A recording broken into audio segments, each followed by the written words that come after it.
The render map has been completed, and the colored vertices is also being displayed here in the OGL shaded view.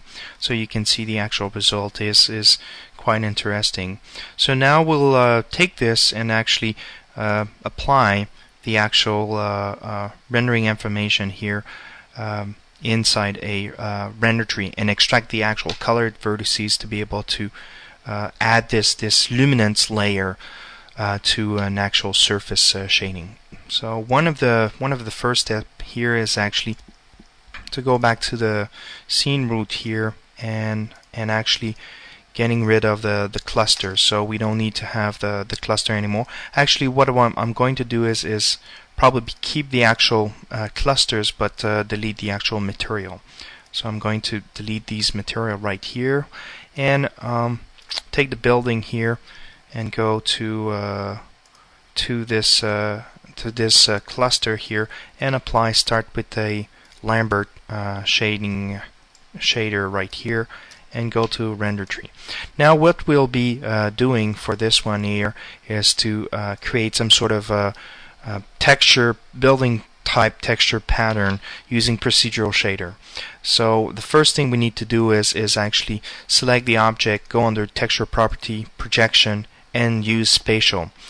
Spatial will create this nifty icon right here that is designed to create this continuous UV space over the entire city.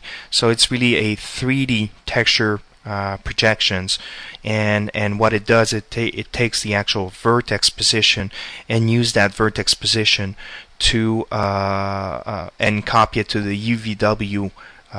So that's really perfect for procedural shader because there's really no seams being created.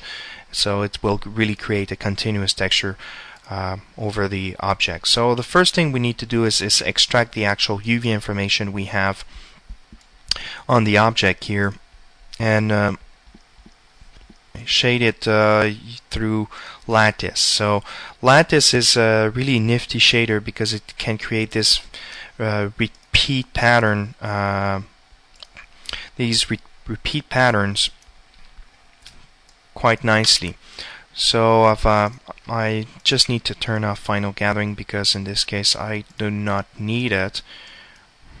So well, obviously it's kind of blue and red, so I'll just make it white and black, and we'll actually go and pick the actual spatial texture projection and start to increase slightly the actual cell size. So obviously if I lower it and increase this, now we see that the actual result is actually starting to show up slightly. So we can so cell size needs to be, voila. If the cell size is way too big, we don't have a sense of building, so we really need to get this very small tile as much as possible. So that is really good. We may want to increase this to probably 2 just to get a little bit brighter pattern. Now we need to layer this actual result with the actual color vertices lighting we've done previously. So I'm going to actually take the light here again and just increase it. Voila. Now we see how the actual city looks under the light. So we'll just lower the actual light information and use this color at vertices by going to under map lookup, pick the actual color here, because this is really color at every vertices that we actually want to use. And so sorry, I just actually just go back to select my cluster here and pick map lookup color. And color at vertices is really color information, so we'll be using this. And one way to actually do it is by connecting this thing onto incandescence here, and we need to pick the actual color at vertices. So let's go under incandescence and actually start to increase it. So now we actually start to get the actual light to show up underneath, like in the actual streets right here.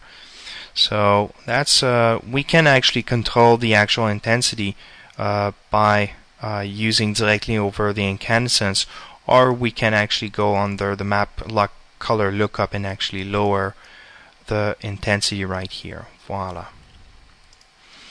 So this is one of the example. You could use colored vertices to bake final gathering information, and without actually needing to create a texture, and that is really easy to actually set up, and you've seen, and that will actually save a lot of rendering time. Thank you.